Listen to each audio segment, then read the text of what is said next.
ఇంద్రజాల మహేంద్రజాల విద్యలు ప్రదర్శించి నానా బాధలు పడి మొత్తానికి వాళ్ళని తీసుకుని బయలుదేరతాడు. ఈ చరిత్ర అంతా కూడా మనకి బైబిల్ దేవుడి నిజ స్వరూప స్వభావాల్లో చాలా క్షుణ్ణంగా వివరించడం జరిగింది.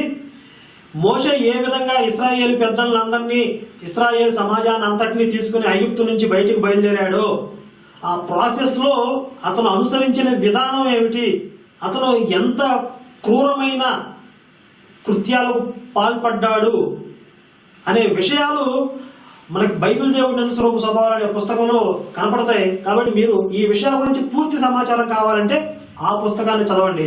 మొత్తానికి మోషే అయితే ఐగుప్తులో ఉన్నటువంటి ఇశ్రాయేల్ సమాజాన్ని అంతటినీ తీసుకుని వేరొక దేశానికి ప్రయాణం మొదలు పెడతాడు.